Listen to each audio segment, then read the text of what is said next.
बिस्मिल्लाहिर्रहमानिर्रहीम। स्टूडेंट्स, आज के लेक्चर में हम फॉर्मेट मेन्यू को डिस्कस करेंगे। फॉर्मेट के अंदर ऑलमोस्ट सारी ऑप्शंस जो हैं वो हम अपने लेक्चर नंबर 4 और 5 और 3 में हम डिस्कस कर चुके हैं। इसमें एक ऑप्शन जो रहती है वो स्टाइल शीट की है। स्टाइल शीट जिसकी शॉर्टकट की कंट्रोल टी है, असल में कुछ स्टाइल्स को डिफाइन करने के लिए। फॉर एग्जांपल, आप एक स्टोरी लिख रहे हैं और स्टोरी कंपोज कर रहे हैं और उस स्टोरी को कोई ख़ास आप एक उसका थीम बनाना चाह रहे हैं। फॉर एग्जांपल, आप उसको कलर्स दे रहे हैं, आप उसका टेक्स्ट साइज, पैराग्राफ, इंडेंट और ये सारी चीज़ें सेट करना चाह रहे हैं, तो उसके लिए आप स्टाइल शीट डिफाइन कर लेंगे। शीट के अंदर वो सारे स्टाइल्स जो हैं, जो सारी फॉर्मेटिंग है जो आप चाह रहे हैं, वो आप यहाँ पे बना लेंगे। जैसे मैं न्यू स्टाइल शीट बनाता हूँ और इसका नाम हम दे देते हैं बुक। तो बुक के नाम से अब ये स्टाइल शीट आप बना रहे हैं। अब वो शॉर्टकट की पूछ रहा है कि कौन सी रखनी है जिसके स्टाइल अप्लाई करने के लिए। फर्ज करें हम डी रख लेते हैं, कंट्रोल शिफ्ट डी।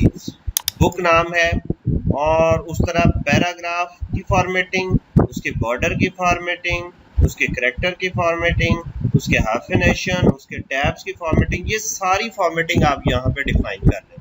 जैसे पैराग्राफ फॉर्मेटिंग में हम कहते हैं कि ये जो लेफ्ट लाइन हो, और बाकी इसकी भी आप अगर है इंडेंट लगाना चाह रहे हैं, लाइन स्पेसिंग देना चाह रहे हैं, वो सारी अपने मुताबिक एडजस्ट कर देंगे। इसी तरह करैक्टर्स की आप फर्ज करें हम 14 करैक्टर रखना चाह रहे हैं और इसको रेड रखना चाह रहे हैं और बाकी भी आप बोल्ड, इटैलिक वगैरह इसकी फॉर्मेटिंग दे देंगे। इस तरह बॉर्डर्स हैं, अगर आप उनको बॉर्डर लगाना चाह रहे हैं, को देना चाह रहे हैं टेक्स्ट को, तो वो भी आप बॉर्डर स्टाइल भी एडजस्ट कर सकते हैं।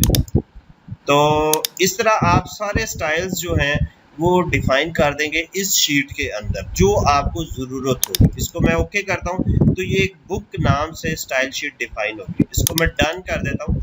अब लेट्स सपोज कि मैं यहाँ पे इस टेक्स्ट पे वो सारे स्टाइल्स, वो सारी फॉर्मेटिंग डिप्लाई करना चाह रहा हूँ, तो मुझे उसी तरह यहाँ पे जाना पड़ेगा और बुक, ये देखें नॉर्मल और बुक दो आए हुए हैं यहाँ स्टाइल शीट्स, तो मैं बुक पे क्लिक करूंगा तो वो सारी वो फॉर्मेटिंग जो है वो यहाँ पे अप्लाई हो जाएगी। उसके पैराग्राफ की, उसकी फॉर्मेटिंग की, कलर की, टेक्स्ट की, वो सारी फॉर्मेटिंग इसको स्टाइल शीट में हम डिफाइन करें। स्टाइल शीट को आप डिलीट भी कर सकते हैं, यहाँ पे क्लिक करें, इसको रिमूव भी कर सकते हैं, अगर जरूरत नहीं है तो इसको आप रिमूव कर दें।